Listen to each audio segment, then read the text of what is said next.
우리 다 같이 성경 말씀 봅니다. 창세기 4장입니다. 창세기 4장 6절부터 12절까지의 말씀 같이 한번 살펴봅니다.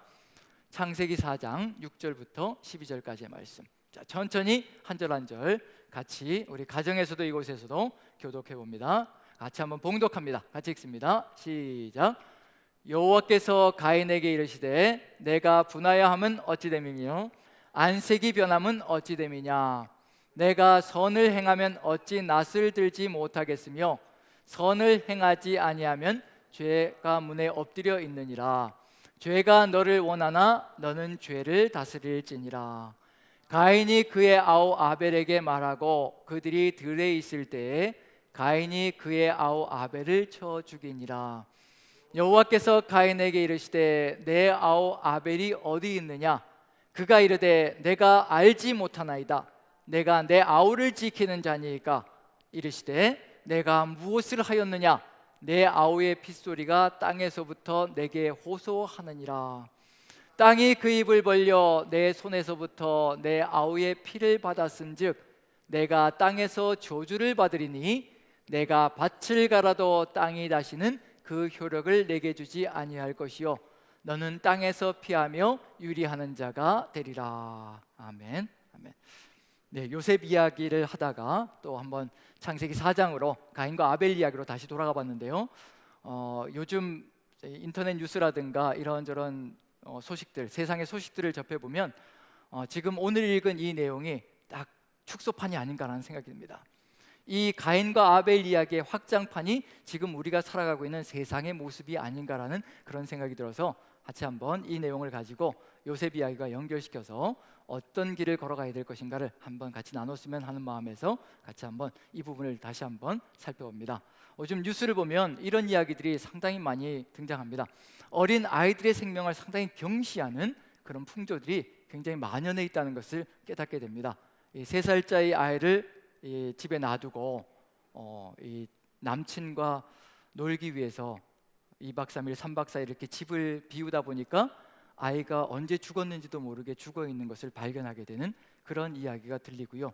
그리고 또 2주밖에 안 된 아이가 우유를 먹고 토한다는 이유 하나만으로 구타를 해가지고 침대에 던져놓고 그 아이가 죽어가고 있는 상황 속에서도 아버지는 친구들을 불러다가 옆에서 술 파티를 벌이고 결국은 그렇게 아이가 또 죽어가는 일이 벌어지고, 그리고 또 성폭행, 가정에서 이제 성폭행들이 일어나는데 아버지가 친딸들, 미성년 딸에게 성폭행을 행하고 그것에 대해서 함구하도록 이렇게 서로 약속을 받았다고. 그런데 재판정에서 함구하도록 이미 약속이 되어 있었는데, 얘기하지 않기로 약속이 되어 있었는데 그걸 발설했다고 아버지가 분노하는 그런 이야기들, 이런 이야기들을 읽으면서 정말 사람이 살아가는 세상이 바로 이런 세상인가 싶을 정도로 모든 것이 뒤틀려져 버린 세상 같은 그런 느낌이 들 때가 참 많습니다. 흡사 가인과 아벨의 이야기 속에서 가인이 아벨을 죽여놓고 하나님께서 내 아우 아벨이 어디 있냐고 질문을 하자 내가 모릅니다. 내가 내 아우를 지키는 자입니까? 라고 큰 소리치는 그런 모습이 지금 우리가 살아가고 있는 세상의 모습이 아닌가라는 생각이 듭니다. 이런 세상을 그대로 좌시하고 놔두지 않으시기 위해서 하나님께서 하나님의 백성을 불러내셨다는 얘기거든요. 그런 점에서 우리가 얼마나 소중한 존재인가를 다시 한 번 더 우리 가슴속에 새겨야 될 때가 아닌가라는 생각이 듭니다. 우리에게 얼마나 큰 은혜를 입혀주셨는가, 정말 십자가의 보혈의 공로로 우리를 구원해 놓으시는 그 놀라운 은혜가 우리 안에 있다는 얘기거든요. 모든 것이 다 은혜라는 것을 우리가 고백하고 있습니다. 모든 것이 은혜인 이 삶의 고백을 이루어가는 우리가 이 땅 위에서 어떠한 사명의 길을 걸어가야 될 것인가, 그러한 것들을 창세기는 역력히 조금씩 우리에게 보여주고 있는 중이거든요. 그런데 우리가 세상 속을 바라보면서 저 세상은 나하고 다른 세상이라, 저들은 지옥으로 가는 세상이고 우리는 천국길이 이미 예정되어 있는 존재이기 때문에 신경 쓰지 않아도 된다라고 얘기한다면 이것처럼 안타까운 세상이 어디 있을 것인가. 하나님께서 분명히 우리에게 말씀해 주신 것은 하나님이 세상을 이처럼 사랑하사 독생자를 주셨다라고 분명히 기록하고 있습니다. 세상을 이처럼 사랑하사 독생자를 주셨고 어느 누구든지 우리 구주 예수 그리스도를 믿기만 하면 영생의 길로 이끌어 가신다라고 분명히 하나님께서 우리에게 알려주신 바가 있습니다. 이렇게 세상이 요지경 속으로 이렇게 사람을 죽여놓고도 정말 아무것도 아닌 것처럼 그 자리에서 술을 마시고 그리고 즐기는 그런 세상이 이루어지고 있다면 정말 이것이 세상이 돌아가야 될 길인가? 절대 아니란 얘기입니다. 세상은 답이 없습니다. 세상 속에는 절대 답이 없다는 얘기거든요. 이것을 고쳐나갈 수 있고 이것을 바르게 이끌어 나갈 수 있는, 근본을 고칠 수 있는 능력조차 없는 것이 세상입니다. 그런데도 불구하고 세상은 다 할 수 있다고 큰소리치면서 우리에게 맡기라라고, 교회는 잠잠하고 우리에게 맡기라라고 큰소리치고 있다는 얘기거든요. 절대 해결점이 없다는 얘기입니다. 해결점이라고 해봐야 범죄자들을 다루는 기관을 넓혀갈 수밖에 없고요, 그리고 경찰서를 많이 만들 수밖에 없고, 그리고 경찰들을 많이 뽑고, 이렇게 해서 어떻게 하든지 감옥을 넓혀서 범죄자를 집어넣는 것, 그것밖에는 세상은 할 수 있는 게 없습니다. 그것 가지고는 절대로 근본이 해결이 안 된다는 건 분명히 우리가 알고 있죠. 김구 선생님이 그 옛날에 이런 얘기를 하셨습니다. 굉장히 우리에게도 소중한 의미를 가지고 있는 내용이기 때문에 한번 나눠보는데요, 김구 선생님께서 하신 말씀이 어떤 말이냐면요, 경찰서를 100개 세우는 것보다 학교를 10개 세우는 것이 낫고, 학교를 10개 세우는 것보다 교회를 하나 세우는 것이 낫다라고 이야기했습니다. 저는 그게 답이라고 생각합니다. 경찰서가 100개 있어봐야 범죄는 절대 해결되지 않습니다. 오히려 범죄는 더 과정될 뿐이고요. 그리고 학교를 많이 만들어봐야 거기 안에서 수많은 패배자들이 나오게 되어 있습니다. 치열한 경쟁 속에서 수많은 패배자를 또 양산한다는 얘기거든요. 하지만 교회라는 장소는 어떤 장소냐면요, 범죄자가 들어와서 의인이 되는 장소이고요, 변화되어져서, 그리고 패배자들이 들어와서 세상에서 패배하고 세상에서 버림받은 존재들이 들어와서 예배자로 거듭나는 세상이 바로 하나님의 교회입니다. 하나님의 교회가 바로 서나갈 때 이 세상을 바로잡아 나갈 수 있는 그런 길을 열어갈 수 있다는 것이 바로 김구 선생님이 봤다는 얘기거든요. 저도 확신합니다. 세상에 경찰서 10개, 100개 세우는 것보다 교회 하나 세우는 것이 더 의미가 있다는 거, 저는 그것이 정답이라고 생각합니다. 우리에게 교회는 무엇인가? 이 건물을 의미하는 것이 아니라요, 저는 절대 이 건물이 교회라고 확신하지 않습니다. 건물은 얼마든지 화려하게 지을 수 있고요, 얼마든지 작게도 지을 수가 있습니다. 건물이 교회가 아니라 그 안에 하나님의 사람들, 은혜를 고백하며 모든 것이 은혜입니다라고 고백하는 하나님의 사람들이 있기 때문에 그것이 바로 교회가 될 수 있다는 얘기거든요. 부르심받아 나온 사람들, 하나님의 은혜에 응답하여 나온 사람들, 그 사람들이 이곳에 있기 때문에, 그 은혜를 고백하는 그 사람들이 모여 있기 때문에 세상의 패배자가 들어와서 이 안에서 힘을 얻고 능력을 얻고, 그리고 세상 속에서 범죄자로 낙인 찍혀서 그 어디에도 환영받지 못하는 사람들이 들어와서 또 이 안에서 성도들의 모습을 보며 이것이 살아가야 될 길이라는 것을 다시 한 번 더 새길 수 있는 그런 길을 열어갈 수 있는, 그게 바로 교회의 의미가 아닌가라는 생각이 듭니다. 그런 점에서 이 시대에 누가 희망인가라고 얘기할 때 저는 그리스도인들이 희망이다라고 확신합니다. 우리 그리스도인들이 이 세상에 없다면요, 이 세상은 희망조차 없고 근본조차 깨닫지 못하고 살아가는 그런 세상이 될 것입니다. 그런 점에서 우리 한 사람 한 사람이 교회라는 것을 우리 마음속에 새긴다면요, 우리가 얼마나 소중한 존재인가, 이 세상에 희망이 되고 빛이 되는 존재라는 것, 그것은 분명할 겁니다. 오늘 그런 이야기를 가지고 같이 한번 성경 속으로 들어가서 지금 우리가 상대하는 세상은 어떤 세상인가?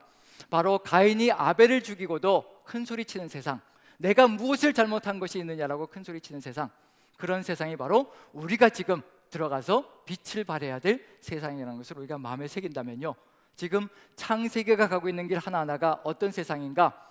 창세기 속에는 전반부에서 이렇게 벌어져 있는 이 악한 세상이 점점 뒤로 가면서 이제 누구를 만나게 되느냐면요, 하나님의 백성이 탄생되어지고, 아브라함을 통해서 하나님의 백성이 탄생되어지고, 그 하나님의 백성을 통해서 하나씩 해결의 길로 간다는 것, 그런 점에서 오늘 이제 요셉의 이야기로 들어간다면 어떤 이야기가 될 것인가? 요셉이 사명을 이루어갈 때, 하나님의 뜻을 이루어가며 사명을 이루어갈 때 어떤 세상을 만들어갈 수 있을 것인가, 그걸 기대해 볼 수 있다는 얘기거든요. 지금 여기서 가인과 아벨 사이에 벌어진 이 세상의 안타까운 이런 폭력 사태, 이런 사람이 사람을 해코지 하는 이런 상황들이 이제 우리의 삶 속에서 요셉의 이야기를 통해서 우리는 어떤 길을 걸어가야 될 것인가, 그것을 한번 살펴본다면요, 우리가 걸어가야 될 길도 훤히 보이지 않을까라는 생각이 듭니다. 자, 요셉의 이야기가 어디로 들어가고 있는 중이냐면요, 요셉의 입술을 통해서 이제 아들들의 이름을 지었다라고 되어 있습니다. 아들들의 이름을 지었는데 그 이름을 한마디로 표현하면요, 므낫세가 되고요, 에브라임이 됩니다. 므낫세라는 이름을 지으면서 하나님께서 애굽 땅까지 와가지고 내가 이렇게 질곡의 세월, 이 고난의 세월을 거쳐간 이 모든 것들을 하나님께서 다 잊게 만드셨다. 그래서 므낫세는 잊게 한다라는 그런 의미가 들어가 있습니다. 다 잊게 만들어 주셨다. 하나님이 내 모든 질곡의 세월을 다 잊게 만들어 주셨다. 그리고 웃게 만들어 주셨다. 그런 의미까지 포함되어 있는 거죠. 그게 므낫세입니다. 그 다음에 두 번째로는 에브라임이라고 둘째 이름을 지었습니다. 하나님께서 내 질곡의 세월을 다 거치게 만드신 다음에 이 이방 땅에서 번성하게 만들어 주셨다. 이렇게 축복으로 가득 차게 만들어 주셨다. 결국은 이 두 아들들의 이름을 통해서 느껴볼 수 있는 건 뭐냐면요, 딱 한 단어가 생각납니다. 어떤 단어일까요? 한 단어. 모든 것이 다 누가 하신 거란 얘기인가요? 하나님께서 이루어지신 뭐란 얘기인가요? 은혜라는 겁니다. 은혜. 므낫세라는 이름 속에, 에브라임이라는 이름 속에 누가 하셨다라고 고백하고 있는 중이냐면요, 이 질곡의 세월에서 헤어나올 수가 없었는데 하나님께서 모든 것을 다 이루어 주셨고 하나님께서 이와 같이 이루어 주셨다. 모든 것이 다 은혜다, 은혜다라는 고백이 바로 그 이름들 속에 포함되어 있습니다. 이제 모든 것이 다 은혜다라고 고백하는 사람을 통해서 이루어질 일이 무엇일까? 하나님은 그걸 기대하고 계시는 중입니다. 모든 것이 은혜다라는 고백이 쏟아지면요, 그 다음에 삶이 달라지게 되어 있습니다. 누구를 위해서 살아가는 삶이 이루어지기 시작할까? 자신을 위해서 사는 삶이 아니라요, 나를 이곳까지 이끌어 주시고 인도해 주신 살아계신 하나님, 전능자 하나님, 그 하나님께서 나를 이렇게 번성하게 해주시고 이 모든 고난을 다 잊게 해주신 그 이유가 무엇인가? 그것을 가슴속에 새기고 그 길을 걸어가게 되는 겁니다. 이제 한 가지 남아있는 것이 있습니다. 3칸을 채웠습니다. 첫 번째, 채색 옷에서 종의 옷이 되었고요, 종의 옷에서 죄수복이 되었고요, 죄수복에서 총리 옷이 되었습니다. 여기까지가 다 누가 해주신 일이냐면요, 하나님께서 100% 다 해주신 일입니다. 그걸 고백하고 있는 것이 바로 요셉이 아들들의 이름을 지은 것, 그게 바로 그 고백 속에 포함되어 있습니다. 모든 것이 하나님의 은혜로 여기까지 왔습니다. 이제 한 칸 남은 것이 있습니다. 가야 될 길이 있는 거죠. 비전입니다. 바로 비전. 하나님께서 우리와 함께 하기를 소망하시는 것. 총리가 되는 것까지는 하나님께서 이끌어 오시면서요, 총리가 되는 것까지가 목적이 절대 아니었다는 겁니다. 애굽의 총리가 되어서 이제 요셉을 통해서 이루어 가실 일이 바로 하나님께서 계획하신 것이 되거든요. 우리에게 수없이 많은 은혜를 끼쳐주시고 우리를 이곳까지 인도해 주셨습니다. 우리가 평안하고 안락하게 세상 속에서 누리고 즐기라고 우리를 이곳까지 이끌어 주신 것이 아니라 이와 같은 은혜를 고백하는 자가 서 있어야 될 장소가 어디며 가야 될 길이 어디인가를 요셉의 이야기를 통해서 우리에게 보여주고 계시는 중입니다. 그리고 요셉의 이야기는 지금 우리 그리스도인들의 이야기와 너무도 흡사한 면들을 많이 가지고 있습니다. 왜냐하면 우리는 이제 완성시켜야 될 소명이거든요. 요셉은 시작이었습니다. 아브라함부터 요셉까지는요, 12지파가 탄생하는 것까지는요, 하나님의 백성의 시작입니다. 그런데 우리 그리스도인들은요, 이제 마지막 종착점에 와 있습니다. 마지막 마무리를 지어야 될 사명이 우리에게 주어져 있다는 얘기거든요. 그럼 아브라함부터 시작해서 요셉과 12 형제들이 이루어냈던 그 삶의 길들은 우리 그리스도인들은 이제 이 땅 위에서 완성을 향해서 나가야 될 소명자들이라는 것, 그런 점에서 요셉의 이야기는 절대 남의 이야기가 아니라 바로 우리 자신들의 이야기라는 것을 분명히 보여주고 있는 중입니다. 그럼 이제 가야 될 길이 무엇인가? 분명히 4단계를 우리가 봤거든요. 첫 번째가 뭐였냐면 하나님께서 함께 하시는 것이었고, 그 다음에 두 번째가 하나님께서 함께 하심으로 주변 사람들에게 은혜를 입는 사건들이 벌어졌고요, 은혜를 입게 되니까 물자들이 다 모여들기 시작하는 거죠. 요셉을 중심으로 그걸 다 활용해 가지고 요셉이 총무의 역할을 감당하며 하나님의 뜻을 이루어갑니다. 그 다음에 마지막은 누구도 간섭하지 않으시는 건가요? 그 안에서 보디발도 간섭하지 않았고, 그 다음에 또 간수장도 간섭하지 않았고, 그 다음에 또 애굽의 바로 왕도 간섭하지 않았고. 왜 간섭하지 않았을까요? 누구의 뜻대로 잘하고 있으니까요. 보디발 주인의 뜻대로 너무 잘하고 있었고, 간수장이 원하는 대로 너무 잘하고 있었고, 애굽 왕 바로의 뜻대로 너무나 잘하고 있기 때문에, 손을 안 대어도 너무나 잘하고 있기 때문에. 그럼 이제 마지막으로 봐야 될 게 뭐냐면요, 마지막 4번째 칸, 이 4번째 칸에서 어떤 일이 벌어질 것인가? 하나님의 뜻을 이루어가는 사명을 감당하는 것이 4번째 칸일 겁니다. 하나님께서는 요셉을 애굽에서 총리가 되게 만드신 목적이 있거든요. 그 목적이 있습니다. 그걸 찾아가는 겁니다. 우리 여기 이 자리에 세우신 목적이 분명히 있습니다. 각자마다 다 다른 사명이 있을 수 있겠지만요, 분명히 가야 될 길이 있습니다. 가야 될 길이 무엇인지 우리가 그걸 알고 그 길을 걸어간다면 우리는 비전을 이루어가는 사명을 감당할 수 있을 겁니다. 요 4가지를 가지고 한번 요셉의 이야기 속에 이제 무슨 역할을 감당해야 될 것인가?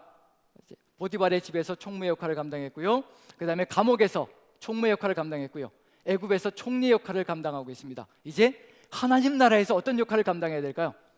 하나님 나라에서의 총리 역할을, 총무 역할을 감당하는 것, 맡겨주신 사명을 아름답게 바르게 성취해 나가는 것, 그게 이제 요셉에게 주어져 있는 마지막 소명일 겁니다. 이것을 이뤄내지 못한다면, 만약에요, 세 번째 칸까지 너무도 아름답게 채워져 있는데 네 번째 칸이 바르게 채워지지 않는다면 가야 될 길을 제대로 가지 못하는 것 같은 얘기입니다. 우리에게도 역시 마찬가지거든요. 은혜로 인하여 여기까지 이끌어 주셨는데 마지막 하나님께서 우리와 함께 이루어가기를, 그 비전을 이루어가지 못한다면 정말 해야 될 사명을 이루지 못하고 일생을 끝낼 수 있다는 얘기입니다. 이것처럼 안타까운 이야기가 없거든요. 그래서 요셉이 이루어가야 될 네 번째 칸은 우리에게도 생명처럼 소중한 것이 바로 그 칸이라는 얘기입니다. 자, 그럼 이제 첫 번째로 그걸 이루어가기 위해서 누가 함께 하셔야 될까요? 누가? 하나님 나라의 총무 역할을, 총리 역할을 감당하기 위해서 누가 함께 해주셔야 될까요? 우리 누가 함께 하고 계시는 거죠? 예, 다 아시는데 한번 골탕 먹이려고 그러시는 거죠? 예, 우리 20명이면 충분히 대답이 가능한 줄로 믿습니다. 자, 누가 함께 하시는 건가요? 이걸 이뤄가기 위해서 우리 힘으로 하는 것이 아니라 하나님께서 함께 하시는 거죠. 그럼 끝까지 요셉의 삶 속에서 하나님께서 함께 하실 겁니다. 그런데 하나님께서 어떤 형태로 함께 하시는가, 그게 우리에게도 주고 있는 삶의 모습이기 때문에 우리에게도 소중한 겁니다. 한번 읽어봅니다. 첫 번째로요, 한번 읽어보죠. 자, 41장 37절부터 39절까지 같이 읽어봅니다. 같이 읽습니다. 시작. 바로와 그의 모든 신하가 이 일을 좋게 여긴지라 바로가 그의 신하들에게 이르되 이와 같이 하나님의 영에 감동된 사람을 우리가 어찌 찾을 수 있으리요 하고 요셉에게 이르되 하나님이 이 모든 것을 내게 보이셨으니 너와 같이 명철하고 지혜 있는 자가 없도다. 누가 함께하는 사람이라고 분명히 기록되어져 있나요? 요셉은요, 하나님의 영이 함께하는 사람이라고 되어 있습니다. 하나님의 영이 함께한다. 창세기 속에서요, 하나님의 영이라는 단어가 나오는 부분이 창세기 6장에 나오고요, 여기에서 처음으로 등장합니다. 드디어 하나님의 영이, 인간을 떠났던 하나님의 영이 누구와 또 함께 하시는가? 사람과 함께하고 있다는 얘기입니다. 하나님의 영이 함께하는 사람이 누구인가? 하나님의 영의 인도하심을 따라서 그 평생의 길을 걸어가며 하나님의 뜻을 이루어가기를 결단하고 나아가는 사람에게 하나님의 영이 임재하셔서 하나님의 뜻을 이루어가는 그런 역사가 펼쳐진다는 얘기입니다. 우리에게도 역시 마찬가지로 요셉에게 하나님의 영이 함께 하셔서 하나님의 뜻을 이루어가는 길을 열어간다면요, 우리에게도 지금 누가 함께하고 계시느냐면요, 보혜사 성령님께서 우리와 함께 하십니다. 요셉과 우리의 차이점이 있다면, 요셉은 하나님께서 위에 임재하셔서 이끌어가는 역사였다면요, 우리는 보혜사 성령께서 우리 안에서 내주하시며 우리를 성전으로 삼으셔서 우리를 이끌어가시는 역사가 펼쳐진다는 점에서 누가 더 아름답게, 누가 더 온전하게 하나님의 뜻을 이루어갈 수 있을 것인가? 요셉일까요? 우리일까요? 우리가 더 하나님의 뜻을 온전하게 이루어갈 수 있는 시대가 되었다는 겁니다. 구약시대 때는 하나님께서 역사하시고 싶으셔도, 온전하게 역사하시고 싶으셔도, 사람 안에 내주하시고 싶으셔도 죄 때문에 내주하지 못하는 안타까운 역사가 있었던 시절입니다. 그럼에도 불구하고 하나님께서는요, 성령으로 내주하시며 특별한 사람들에게 임재하시며 그 뜻을 이루어가는 역사를 이루어 가셨다는 겁니다. 그런데 지금은 특별한 사람들에게만 임하는 성령이 아니라요, 어느 누구든지 예수 그리스도를 구주로 영접하는 자, 그 자에게는요, 하나님의 영이, 성령께서 선물로 임재하신다는 것을 분명히 알려주고 있는 중입니다. 우리 시대가 얼마나 소중한 시대인지 요셉의 이야기를 통해서 찾아볼 수 있다면요, 우리가 바로 아름다운 하나님의 뜻을 이루어가고 완성시켜갈 수 있는 시대를 이루어가고 있다는 것을 분명히 느껴볼 수 있을 것 같습니다. 하나님의 영이 함께 하심으로 누구의 뜻을 따라갈 것인가? 요셉이 계속해서 이 하나님의 영과 함께 이 뜻을 이루어간다면요, 무엇을 회복시켜 나갈 수 있을 것인가? 그 회복의 길도 생각해 볼 수가 있는 거죠. 이미 창세기 4장에서 우리가 읽었던 것, 바로 그걸 회복시키려고 하시는 겁니다. 사람이 사람을 해코지하고 있어도 큰 소리치는 세상, 그런 세상을 올바르게 이끌어서 하나님의 뜻을 이루어가는 세상. 사람이 사람을 해코지한다며요, 내가 언제 그런 일을 했습니까? 라고 큰 소리치면서 자신의 범죄를 다 부인해버리는 거죠. 사람과 사람 사이가 완전히 파괴되어지고, 그렇게 되면 무슨 일이 벌어질 것인가? 사람이 유리하는 세상이 펼쳐지고요, 그리고 이 세상이, 이 땅이요, 곡식을 내지 않는, 소출을 내지 않는 안타까운 세상이 되어갑니다. 그럼 결국은 이 세상에서 사람이 살아갈 만한 땅이 못 된다는 것을 이미 창세기 4장은 우리에게 보여주고 있는 중입니다. 누가 이것을 회복시켜 가야 될 것인가? 바로 하나님의 영이 함께하는 사람이 이것을 회복시켜 나갈 수 있고 이것을 아름답게 바꿔 나갈 수 있다는 것을 요셉의 이야기를 통해서 우리에게 보여주시고 계시는 중입니다. 요셉이 이것을 이루어 나갈 수 있다면요, 우리도 충분히 가능하다는 것을 보여주고 있는 중입니다. 우리에게도 하나님의 영이 함께하고 계시기 때문에 우리가 성령과, 즉 영과 진리 안에서 예배한다면요, 우리는 분명히 이러한 사명을 이루어갈 수 있을 겁니다.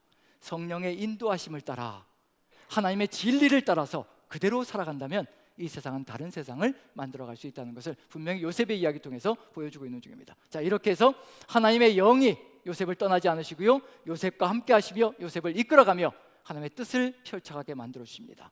이제 해야 될 일은 뭐밖에 없느냐면요, 요셉이 함께 하시는 하나님의 영의 뜻에 자신의 모든 의지와 자신의 모든 생각을 다 꺾고 하나님의 뜻을 받들어 나간다면 이제 새로운 세상을 펼쳐갈 수 있을 겁니다. 그건 뭐가 될 것이냐면요, 자신의 힘과 권력, 총리의 자리라는 그 막강한 권력의 자리를 하나님의 뜻을 위해서 100% 다 활용하는 것, 그것이 바로 요셉이 걸어가야 될 삶의 길이 될 겁니다. 그렇다면 우리에게도 무슨 일이 벌어져야 될 것인가? 우리에게 주신 모든 것, 힘과 권력, 물질들, 그리고 우리에게 주신 모든 삶의 길들까지 우리가 하나님의 뜻, 성령의 인도하심을 따라서 사용한다면 다른 세상을 분명히 열어갈 수 있다는 것을 보여주고 있는 중입니다. 자, 그렇다면 이제 두 번째는 뭘 봐야 될 것인가? 자, 이렇게 해서 하나님께서 이렇게 영으로 함께 하시면 이제 모든 사람들에게 은덕을 입는, 은혜를 입는 역사가 펼쳐질 겁니다. 그러면 무슨 일이 벌어질 것이냐면요, 세상의 모든 물자가 누구를 통해서 모여들 것이냐면요, 바로 요셉에게로 세상의 모든 물자가 모여들 겁니다. 이것이 바로 하나님이 함께하는 사람의 특징입니다. 하나님이 함께하는 사람, 이 사람을 통해서 하나님께서 하나님의 뜻을 이루어 가실 거거든요. 그러면 필요한 모든 것들이 공급되어져야 합니다. 이 사람을 통해서 축복의 통로가 되어야 하거든요. 우리도 이 세상 속에서 축복의 통로가 되어야 합니다. 물질이 우리를 통해서 통과해서 나아갈 것입니다. 그리고 힘과 권력들이 우리를 통해서 나아갈 것이고요, 하나님의 사랑이 우리를 통해서 통과되어져서 세상 사람들에게 증거되어질 겁니다.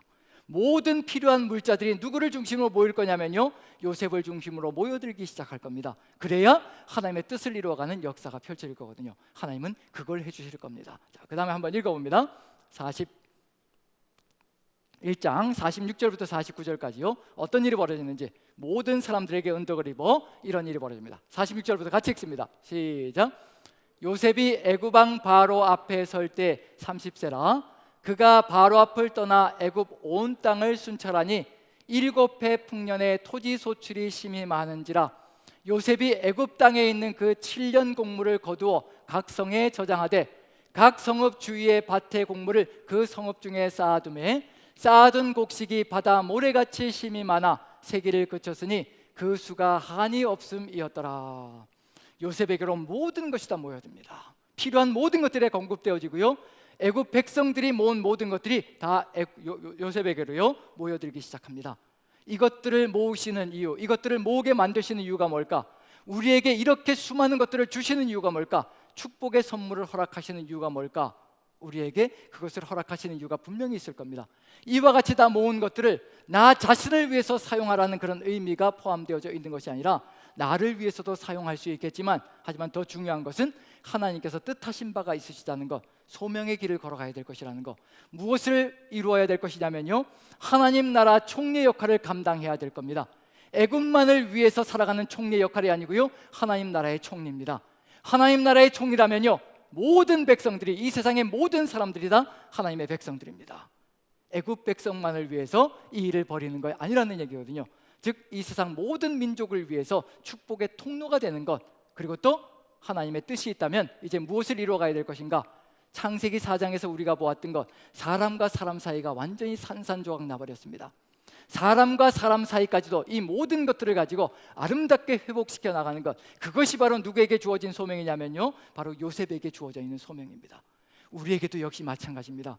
우리에게 주어져 있는 모든 것들, 우리에게 물질의 축복, 우리가 또 세상 다른 사람들보다 더 나은 삶을 살아가고 있다면 그 나은 삶을 살아가고 있는 것, 우리에게 주신 좋은 직업들까지도, 우리에게 주신 모든 자녀들까지도, 가족들까지도, 그리고 또 정말 하나님의 뜻을 받들어 나가는 함께 한마음 되는 배우자까지도 다 뭐가 될 것이냐면요, 하나님의 뜻을 이루어가야 될 통로가 되는 그런 역할을 감당해야 될 겁니다. 이 모든 것들을 다 우리에게 허락하신 것은 이제 우리가 하나님의 뜻을 이루어가는 비전을 이루어가게 하기 위해서, 그래서 사람과 사람 사이가 회복되어지고 이 세상이 축복의 땅이 되게 만들어가는 것, 그것이 바로 이제 요셉을 통해서 이루어가야 될 사명이 될 겁니다.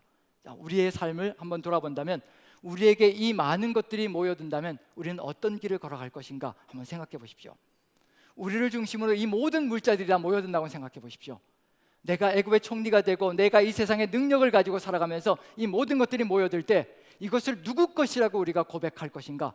이 모든 물자들을 하나님의 것이라고 고백할 것인가? 이걸 내 것이라고, 내가 능력과 내 힘으로, 내 생각으로, 내 지식으로 이 모든 것을 모았다라고 큰소리치며 살아갈 것인가?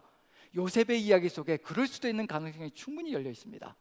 이 모든 것이 모여질 때 애굽의 총리로서 이것을 자기 것으로 삼아서 자기의 모든 권력을 더 강화하는 것으로 사용할 수도 있다는 얘기입니다. 그런데 요셉의 이야기 속에 그런 이야기가 전혀 등장하지 않습니다. 그래서 아름답습니다. 하나님께서 예비하신 모든 것들을 하나님의 뜻을 위하여 사용하는 것, 그래서 아무것도 자기의 것이라 하지 않고 하나님의 청지기로서 하나님의 뜻을 받들어 나가는 그 사명을 온전하게 걸어나갔다는, 그것이 우리에게도 아마 요셉을 통해서 본받아야 될 본이 아닌가라는 생각이 듭니다. 자, 여기에서 이제 가야 될 길이 분명히 있습니다. 두 가지가 있는데요, 한번 살펴봅니다. 도표를 보시면 이 두 가지 사명을 감당해 나가야 될 겁니다. 자, 첫 번째는 뭐냐면요, 세상의 축복의 통로가 되는 것, 그게 반드시 이루어져야 될 겁니다. 자, 41장 56절부터 57절까지 같이 한번 읽어보죠. 같이 시작. 온 지면에 기근이 있음에 요셉이 모든 창고를 열고 애굽 백성에게 팔세. 애굽 땅에 기근이 심하며 각국 백성도 양식을 사려고 애굽으로 들어와 요셉에게 이르렀으니 기근이 온 세상에 심함이었더라. 온 세상 사람들이 모두 다 어디로 몰려오냐면요, 애굽 땅으로 몰려옵니다. 이것처럼 아름다운 역사가 어디 있겠습니까? 애굽에 누가 있기 때문에 몰려오느냐면요, 애굽에 양식이 있기 때문에 몰려오는 것이 아니라 요셉이란 사람이 있기 때문에 몰려오는 겁니다. 요셉이란 사람이 이와 같은 양식을 예비해 놓지 않았다면요, 어느 누구도 애굽 땅을 쳐다보지도 않을 겁니다. 이미 요셉이란 인물을 통해서 세상이 필요로 하는 것들을 다 예비해 놓고 준비해 놓고 있는 상태입니다. 그것이 세상 속에 소문이 나서 세상 사람들이 애굽 땅으로 몰려옵니다. 한 사람이 바로 서 있으니까, 한 사람이 하나님의 영의 인도하심을 따라서 바로 서 있으니까요, 세상이 이와 같이 구원의 길로 가는 놀라운 역사가 펼쳐집니다. 지금 우리의 소명이 얼마나 소중한 것인지, 우리 한 사람이 보혜사 성령님의 인도하심을 따라서 우리의 모든 것이 다 은혜임을 고백하며 하나님의 뜻을 받들며 걸어간다면요, 세상이 우리를 통해서 하나님의 뜻을 받들고 세상의 뜻을 보서 하나님의 뜻을 보는 그런 역사가 펼쳐질 겁니다. 한 사람의 소중함이 얼마나 귀한 것인지, 이런 한 사람이 서 있자 하나님의 뜻이 펼쳐지고 세상이 구원의 길로 간다는 것은 지금 우리에게도 주고 있는 심각한, 정말 엄청난 도전이라는 것을 우리가 마음에 새긴다면요, 그리스도인 한 사람 한 사람이 얼마나 소중한 존재인지를 다시 한번 새겨볼 수 있을 것 같습니다. 우리 한 사람이 이 남산교회에 있기 때문에 세상 사람들이 이 안에 들어와서 희망을 가질 수 있다는 것, 생명의 양식을 공급받을 수 있다는 것, 그것처럼 아름다운 역사가 어디 있겠습니까? 그래서 교회가 세상의 희망이 되고 경찰서 100개 세우는 것보다 교회 하나 세우는 것이 훨씬 낫다는 이유가 바로 그 속에 들어가 있는 답이라는 얘기입니다. 이와 같은 사람이 서 있기 때문에 바로 교회가 세상의 희망이고 세상의 빛이 될 수 있다는 것, 그것이 바로 하나님께서 우리에게 요셉을 통해서 알려주고자 하는 소명 속에 들어가 있습니다. 자, 이렇게 해서 세상 사람들이 구원의 길로 가고 기근 속에서도 정말 양식을 얻을 수 있는 길을 열어갑니다. 그럼 창세기 4장 속에 나와 있는 가인과 아벨의 이야기 속에 인간의 죄악 때문에 의로운 피가 땅에 흘러서 소출을 더 이상 내지 않고 유리방랑하며 기근으로 가득 들어찬 세상, 광야 같은 세상이었다면요, 이제 하나님의 영의 인도를 받는 한 사람이 서 있음으로 말미암아 세상 사람들이 양식을 공급받는 그런 삶의 길을 걸어가고 있다면, 하나님께서 뜻하신 하나님의 사람, 예배자는 어떠한 사람인가, 그것이 드러나기 시작합니다. 이러한 예배자를 통해서 하나님의 뜻을 이루어가며 세상을 구원하기를 간절히 소망하고 계시다는 것. 자, 두 번째로 요셉이 가져가야 될 소명이 무엇인가?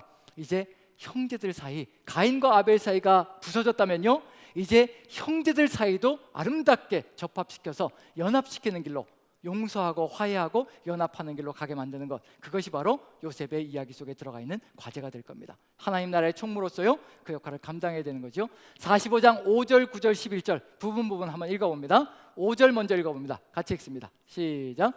당신들이 나를 이곳에 팔았다고 해서 근심하지 마소서, 한탄하지 마소서. 하나님이 생명을 구원하시려고 나를 당신들보다 먼저 보내셨나이다. 당신들이 나를 이곳에 팔았다고 해서 근심하지 마시고 염려하지 마십시오. 한탄하지 마십시오. 오히려 요셉이 누구를 위로하고 있는 중이냐면요, 자기를 판 가해자인 형제들을 위로하고 있는 중입니다. 당신들이 나에게 그렇게 해코지했다고, 나를 죽였다고 해서 아무 염려하지 마십시오. 하나님께서 이와 같이 생명을 구원하시려고 이와 같은 길을 여셨습니다. 이게 요셉이 걸어가고 있는 길이거든요. 누가 함께하는 사람이라는 것을 분명히 보여주고 있는 중이냐면요, 하나님이 함께 하시며 하나님의 영의 인도를 받는 사람은 자신의 삶의 길 속에서 왜 이와 같은 일이 발생했는지도 분명하게 깨닫는 삶의 길을 걸어갑니다. 사람의 잘못이 아니라 하나님께서 뜻하신 바가 있으시기 때문에 이와 같은 길을 열어놓으셨다는 것을, 그것을 삶의 길을 통해서 하나님을 통해 깨달아간다는 것. 그럼 결국은 사람에게 죄를 묻는 것이 아니라요, 하나님의 인도하심을 따라 살아갈 때 그 죄까지도 능히 품고 갈 수 있는 그런 길을 열어갈 수 있는 존재가 될 수 있다는 것을 분명히 보여주고 있는 중입니다. 지금 우리의 삶 속에서 뭐가 보이지 않기 때문에 끊임없이 사람을 비난하고 비판하냐면요, 하나님께서 왜 이 일을 나에게 허락하셨는가? 하나님께서 이사야서를 통해서 분명히 보여주신 건 뭐냐면요, 나는 흑암도 짓고 빛도 짓고, 나는 어둠도 짓고 환란도 짓고 평강도 짓는 하나님이라. 이 세상에 어떤 것도 하나님의 손을 벗어난 것이 없다는 것을 우리가 확신한다면요, 우리의 삶 속에 환란이 오는 것도 흑암이 오는 것도 하나님의 손 안에 있었다는 것을 우리가 깨닫는다면요, 그것이 어떤 의미를 가지고 있는 것인가, 누구를 통해서 알 수밖에 없느냐면요, 하나님을 만나고 하나님의 뜻을 받들어야 그제서야 정확하게 그 의미가 무엇인지를 우리 가슴속에 새길 수 있다는 겁니다. 그걸 지금 요셉의 이야기가 보여주고 있는 중입니다. 요셉이 어찌하여 이것을 느끼고 어찌하여 이것을 찾아갔는가, 그것은 이미 우리가 알고 있습니다. 종살이, 감옥살이, 그리고 총리가 되는 그 과정 속에서 하나님께서 은혜로 이끌어 가시는 그 여정 속에서 하나님이 죽이려고 이러시는 것이 아니라 살리려고 이러신다는 것을 깨달았다는 것, 그 속에 답이 있다는 것을 분명히 보여주고 있습니다. 이걸 깨달은 사람만이 무엇을 할 수 있냐면요, 용서할 수 있고 화해할 수 있고 연합할 수 있는 길로 갈 수가 있습니다. 그래서 9절 10절 보시면 이와 같은 길로 갑니다. 같이 한번 읽어보죠. 시작. 당신들은 속히 아버지께로 올라가서 아뢰기를, 아버지의 아들 요셉의 말에 하나님이 나를 애굽 전국의 주로 세우셨으니 지체 말고 내게로 내려오소서. 흉년이 아직 5해가 있으니 내가 거기서 아버지를 봉양하리이다. 아버지와 아버지의 가족과 아버지께 속한 모든 사람에게 부족함이 없도록 하겠나이다 하더이다 전하소서. 전 세상의 사람들, 온 세상의 사람들을 구원하는 것만이 요셉의 사명이 아니라 하나님의 백성 이스라엘 12지파를 세우는 것도 요셉의 사명 속에 들어가 있습니다. 용서하고 화해하고 연합하여 그들이 하나님의 백성으로 우뚝 설 때까지 최선을 다하여 이끌어 나가며 보살펴주는 사명, 그것이 바로 요셉의 사명 속에 들어가 있다는 점에서 이와 같이 요셉이라는 한 사람이 서 있을 때 사람 사이에 부서진 관계들이 회복되어지고 하나님의 뜻을 이루어가는 그런 관계성이 회복되어져 간다면 우리도 한번 연합의 길을, 우리도 한번 새로운 세상의 길을 기대해 볼 수 있지 않을까라는 생각이 듭니다. 자, 이와 같은 길을 걸어가는 우리가 되기를 간절히 소망하고요. 그 다음에 이제 마지막으로 한 가지 봐야 될 게 있습니다. 자, 이제 마지막으로 각각의 칸에서 봤던 게 뭐냐면요, 보디발도, 그 다음에 또 간수장도, 그 다음에 애굽의 바로 왕도 무엇을 하지 않았던가요? 요셉에게 맡겨놓고 간섭을 했던가요? 간섭을 하지 않았던가요? 간섭을 한 적이 없습니다. 너무도 뜻을 받들어서 잘해내고 있기 때문에 간섭할 이유가 하나도 없는 거죠. 그럼 이제 마지막으로 누가 간섭하지 마셔야 되나요? 누가? 요셉의 이야기 속에 하나님 나라의 총리가 되었잖아요. 그럼 누가 간섭하지 마셔야 되는 거예요? 답이 안 나오나요? 예. 자, 보디발의 집에서 누가 간섭하지 않았죠? 보디발의 집에 총무였는데 보디발이 간섭하지 않았고요. 그 다음에 또 간수장이 요셉을 총무로 세우고요, 간섭하지 않았고요. 또 애굽의 총리로 바로가 세워놓고 간섭하지 않았습니다. 하나님 나라의 총리로 누가 세우신 건가요? 하나님께서 세우셨죠. 그럼 누가 간섭하지 마셔야 되는 건가요? 이것도 간섭하지 마시라고 하면 또 이게 좀 이상해질 것 같으니까 대답하기가 참 묘연한데, 요셉의 이야기 속에 나타나는 아주 특징이 한 가지 있습니다. 창세기 전체 속에서요, 요셉의 이야기 속에만 이렇습니다. 그 전까지는 하나님께서 이러지 않으셨거든요. 그런데 요셉의 이야기 속에서만 유독 독특하게 이렇게 행동하십니다. 요셉의 이야기 속에서만 하나님께서 단 한 번도 나타나신 적이 없습니다. 그게 특징입니다. 그동안 창세기 천지창조 때 한번 생각해 보십시오. 천지창조 때 하나님께서 직접 말씀하시고 창조하시고, 그 다음에 에덴 동산을 직접 만드신 다음에 아담과 하와 거니시기도 하시고요, 그 다음에 심판하시고, 그 다음에 또 쫓아내기도 하시고요. 하나님께서 직접 다 하시거든요. 그 다음에 또 노아의 홍수 때에도 방주 만드는 지시를 하나님께서 직접 다 하시고, 그리고 또 노아에게 그 모든 것 들어가면, 방주로 들어가면 문도 직접 닫아 놓으셨고, 이렇게 해서 모든 것이 다 하나님께서 하셨거든요. 아브라함의 이야기 속에서도 직접 나타나셔서 아브라함에게 위로하시고, 그리고 약속도 주시고, 꿈속에서도 나타나셔서 얘기해 주시고, 이삭에게도 역시 마찬가지고요, 야곱에게도 직접 나타나셔서 꿈속에 나타나셔서 이제 하늘 꼭대기에서, 사닥다리 꼭대기에서 이제 약속도 주시고, 야복강강에서는 어떻게 하셨나요? 직접 나타나셔서 밤새도록 누구와 씨름하셨던 거예요? 밤새도록 야곱과 씨름까지 하셨습니다. 그런데 이 하나님께서 요셉의 이야기를 읽어보면요, 창세기 37장부터 50장까지 요셉의 이야기를 읽어보면요, 단 한 번도 하나님께서 직접 요셉에게 나타나셨다고 한 적이 한 번도 없습니다. 단 한 번도 나타나지 않으셨습니다. 꿈을 꾸는데도, 요셉이 꿈을 꾸는데도요, 그 꿈은 하나님이 나타나시는 꿈이 아니라 해석을 해야만, 해석을 바르게 해야만 하나님의 뜻이 무엇인지 구별할 수 있고 분별할 수 있는 그런 꿈을 주셨습니다. 한 번도 나타나신 적이 없는데 이게 웬일입니까? 그저 하나님께서 영으로 역사하시고 그저 섭리로 이끌어 가시며 역사하시는데도 불구하고요, 요셉이라는 인물은 어떤 인물이냐면요, 어쩌면 그렇게도 철석같이 하나님의 뜻을 온전하게 깨달아서 자신의 모든 것을 내어놓고 하나님의 뜻을 받들어 가고 있는지 간섭하실 필요가 없습니다. 관여하실 필요가 없습니다. 이게 바로 하나님께서 꿈꾸시는 세상이라는 것. 창세기가 점점 깊어지면서요, 50장으로 나아가면서요, 하나님은 우리가 살아가는 세상이 바로 이런 세상이 되기를 간절히 소망하신다는 것을 알려주시고 계시는 중입니다. 하나님께서 영으로 역사하시는 세상, 하나님께서 영으로 역사하시며 직접 나타나지 않으셔도 하나님의 뜻이 무엇인지 철석같이 알아듣고 그 뜻을 그대로 자신의 모든 것을 내어놓고 이루어가는 사람, 그런 사람이 서기를 간절히 소망하는 것이 하나님의 역사 속에 들어가 있다는 겁니다. 그게 창세기의 마지막입니다. 그럼 하나님께서 꿈꾸시는 세상은 지금 우리가 살아가는 세상과 똑같습니다. 하나님께서 영으로 역사하시고 계시거든요. 영으로 역사하시는데 우리는 뭐라고 자꾸 하나님께, 저도 어떤 탄식을 내뱉을 때가 많으냐면요, 하나님 제발 여기 좀 나타나셔가지고, 나타나셔서 제발 여기로 가야 될지 저기로 가야 될지, 이걸 선택해야 될지 저걸 선택해야 될지 제발 좀 나에게 말씀 좀 해주십시오. 창세기에서 그렇게 아브라함에게는 그렇게 자주 나타나시더니 그렇게 다른 사람들에게는 그렇게 자주 나타나시면서 왜 이렇게 인색하신 겁니까? 이렇게 이 목회를 맡겨놓으시고 왜 이렇게 한 번도 안 나타나시며 왜 이렇게 힘겹게 만들어 가시는 겁니까? 한 번만 나타나셔도 정말 죽도록 충성할 수 있을 것 같은데 왜 그렇게 인색하시게 한 번도 안 나타나시는 겁니까? 저는 그것이 하나님의 은혜라고 생각되어집니다. 어느 순간 깨달아지는 게 뭐냐면요, 나는 너를 믿는다 얘야. 나는 너를 믿는다. 너를 믿기 때문에, 네가 올바른 선택을 할 것이라는 것을 내가 믿기 때문에 네가 말씀을 묵상하고 기도하며 걸어가지 않니?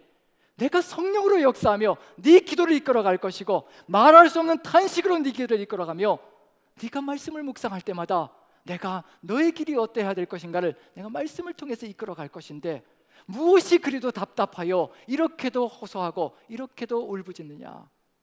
우리 주님께서 지금 기대하시는 세상이 도대체 어떤 세상인가? 저는 창세기의 끝을 보면, 요셉의 이야기를 보면 보입니다.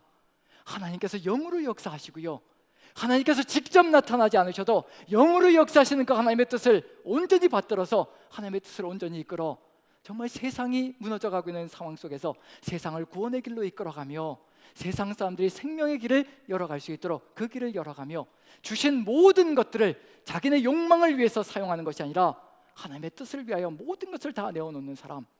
요셉의 이야기를 읽어보면요, 가족 12형제가 왔고 형제들이 다 왔고요, 가족들이 다 왔는데 70명의 가족들이 애굽 땅으로 왔다라고 되어 있습니다. 그런데 그 중에 단 한 명도 애굽의 중직에, 요직에 세웠다라는 이야기가 없습니다. 그건 무슨 뜻일까요? 자신의 욕망을 위해서 자리를 사용하지 않는다는 얘기입니다. 오직 하나님께서 뜻하신 바를 위해서 자신에게 주신 모든 것들을 다 사용하고 있다는 것을 분명히 보여주고 있는 중입니다. 우리 같으면 내 측근에다가 내 가족들을 다 심어가지고 내 형제들을 다 심어서 내 전정을 더 정치적인 입지를 더 공고하게 만들려고 안간힘을 써갈 터인데 전혀 그런 일이 없습니다. 모든 것을 하나님께 맡기고 나가는 것, 이런 길을 걸어간다면 우리의 삶 속에서 어떤 역사가 펼쳐질 것인가? 지금 요셉의 이야기 속에서 우리가 다시 한 번 더 봐야 될 것은 무엇일까? 지금 우리의 삶과 요셉의 삶이 흡사하다는 것, 그건 뭘 보여주고 있는 중이라는 것을 저는 확신하느냐면요, 이제 이 세상은 이와 같은 길을 걸어가야 될 것이라는 것을 요셉의 이야기를 통해서 우리 그리스도인들에게도 보여주고 있다고 확신합니다. 하나님의 영의 인도하심을 받아 우리에게 주신 모든 것들을 다 하나님의 뜻을 받들어서 그것을 사용해 나갈 때 이 세상이 희망이 있고 이 세상이 구원의 길로 갈 수 있으며 용서하고 화해하고 연합의 길을 이루어가므로 우리 남산교회가 든든해지는 그런 역사가 이루어질 수 있다는 것을 보여주고 있다는 것을 알려주고 있는 중입니다. 이제 같이 한번 전체 도표를 한번 보죠. 전체 도표를 보고 마무리 한번 지어보도록 하겠습니다. 좀 글씨가 작아서 좀 그렇긴 한데요, 이제 맨 마지막 거 보시면, 마지막 걸 보시면요, 하나님 나라의 총리로서 애굽의 총리의 옷을 입혀주신 것은 마지막에 이걸 위해서, 이 마지막 한 칸을 채우게 하기 위해서 요셉에게 애굽의 총리 역할을 맡겨주셨다는 얘기거든요. 이 마지막 한 칸, 하나님 나라의 총리로서의 역할을 감당해 나가는 것, 그것을 아름답게 이끌어 나가는데 첫 번째로 요셉은 계속해서 하나님의 영에 감동된 사람으로 걸어가고 있다는 것. 그래서 두 번째로는요, 요셉이 모두에게 은혜를 입어서 애굽의 모든 물자들이 이제 요셉에게로 다 모여든다는 것. 왜냐하면 애굽의 모든 물자들을 요셉에게 다 모여들게 만들어도 이것을 자신의 욕망을 위해서 사용하지 않을 사람이라는 것을 하나님께서 확인하셨기 때문에요, 모든 물자들이 다 모여듭니다. 우리가 바로 그런 사람들입니다. 세상을 구원할 존재로, 세상을 하나님의 뜻으로 바꿔나갈 존재로 우리를 세워놓으셨기 때문에요, 우리가 바로 세상의 축복의 통로입니다. 우리를 통해서 물질이 흘러나갈 겁니다. 우리를 통해서 사랑이 흘러나갈 겁니다. 그래서 우리에게 끊임없이 공급해 주실 겁니다. 그 많은 것들을요. 단지 우리가 서나가야 될 길은 뭐냐면요, 우리는 통로라는 것을 절대 잊지 말아야 합니다. 청지기라는 것을 절대 잊지 말아야 합니다. 청지기는 잠깐 맡고 있는 것이고요, 통로는 통과시켜야 될 존재라는 얘기거든요. 하지만 통과되지 않으면 그때부터 망하는 길로 가기 시작하는 겁니다. 그때부터 우리부터 무너지기 시작하는 겁니다. 세상도 무너질 것이고요. 바로 그 역할이 요셉에게 주어져 있고요. 세 번째로 여호와께서 요셉을 사람과의 관계를 회복하고 구하는 사명의 길로 역할을 담당시켰다는 거. 그 다음에 마지막 네 번째로요, 하나님께서 요셉에게 맡기고 관여하지, 간섭하지 않았다는 거. 왜냐하면 하나님 영으로 함께 하시는 그 하나님의 뜻을 온전하게 받들어서 그 하나님과 함께 동행하고 있으니 간섭하실 필요가 없는 거죠. 간섭한다는 얘기는 무슨 얘기일까요? 하나님께서 어느 날 우리에게 나타나셔서 뭔가 지시하신다. 어떤 의미가 들어가 있는 걸까요? 잘 가고 있기 때문일까요? 잘못 가고 있기 때문일까요? 잘못 가고 있으면 나타나셔서 지시하시겠죠. 하지만 하나님과 함께 말씀을 묵상하며 하나님의 뜻을 받들어 정말 성령이 이끌어 가시는 그 기도를 우리가 이루어간다면 우리는 하나님의 뜻을 이루어가는 존재가 될 겁니다. 여기까지 가기 위해서 반드시 필요한 게 뭐냐면요, 첫 번째 채색 옷에서 종의 옷을 입을 때 이 세상의 안락을 위해서 이게 무엇도 할 수 있지 않아요. 간음을 통해서 안락한 길로 갈 수 있는 그런 길이 열려질 수 있다는 얘기입니다. 그래서 거기서 무너질 수 있고요. 그 다음에 또 여기 종의 옷에서 죄수복을 입었을 때 무슨 일이 벌어질 수 있냐면요, 바로 그 안에서 자포자기 하고 모든 것을 또 끝낼 수도 있습니다. 그렇게 되면 가야 될 길을 제대로 못 가는 거죠. 자, 그 다음에 세 번째로 이렇게 세 번째로 죄수 옷을 입고 총리 옷을 입을 때 모든 권력의 노예가 되어서 결국은 그것을 섬기는 존재가 되어진다면 결국 여기서 무너질 수 있다는 얘기죠. 이 모든 것을 다 극복하고 어디로 가야 되냐면요, 하나님 나라의 총리 역할을 감당해야 되는데 그것이 무엇을 통해서 가능해지는 것인가? 바로 저는 요셉이 지었던 그 아들들의 이름들, 바로 채색 옷에서 죄수복까지 입을 때 그 고난의 역경들, 그 고난의 시간들 누가 함께 하셨다고요? 하나님께서 이 고난을 다 잊게 해주셨다. 하나님의 은혜가 가득 차는 삶을 잊지 않는 것. 그 다음에 총리가 되었을 때에도 이제 하나님께서 이와 같이 번성하게 해주셨다. 모든 것이, 삶의 모든 여정들이 하나님께서 이루셨다는 것을 고백하게 된다면요, 어디까지 안전하게 가서 하나님의 뜻을 이루어낼 수 있을 것인가? 하나님 나라의 총리가 되어서도 하나님의 뜻을 온전하게 이루어내는 존재가 될 수 있을 것이라는 것. 그래서 오늘 특송으로 올려드렸던 모든 것이 은혜요소라는 그 고백은요, 우리를 하나님 나라의 총리로서 세워가는 아주 아름다운 역할을 감당해주는 길이 될 것이라는 것을 마음에 새기시고요, 우리의 삶 속에서 오직 은혜만 고백하며 하나님께서 하셨습니다라는 고백을 통하여서 하나님 나라의 총리 역할을 아름답게 감당하는 저와 여러분들 되시기를 간절히 축원드립니다. 기도하겠습니다. 사랑의 하나님, 우리 주님께서 은혜로 인도하여 주시어서 우리의 삶이 어떤 가치를 가지고 있는 것인지를 깨닫게 도와주시옵소서. 여기에 머물러 있고 멈춰 있는 것이 아니라 하나님 나라의 총리의 역할을 감당하는 것이 바로 우리의 사명임을 깨닫게 도와주시옵소서. 우리에게 은혜를 더하여 주시고 하나님의 권능의 손길로 더듬혀 주시며 보혜사 성령께서 이끌어 가시는 그 삶의 길을 열어 가시는 것은 우리 주변에 수많은 사람들이 아픔을 가지고 있는 것 위로하게 하시고 또 용서하게 하시고 연합하게 하여 주셔서 우리가 하나님 나라 은혜 안에서 하나 되어지는 그런 귀한 역사를 이루어가게 하기 위한 하나님의 뜻임을 믿고 확신합니다. 우리에게 주신 모든 것들 주님의 뜻을 위하여 사용하는 하나님 나라의 총리의 역할을 잘 감당할 수 있게 은혜와 사랑으로 붙들어 주시옵소서. 오늘 이 시간 가정에서 예배하는 모든 형제자매님들, 이곳에서 예배하는 형제자매님들 한마음 되어서 요셉과 같이 하나님의 영의 인도를 받아 하나님의 뜻을 온전히 실현시켜 나가는 사명자로 서나가는 우리 모두가 되게 도와주시옵소서. 감사드리며 예수님의 이름으로 기도합니다. 아멘.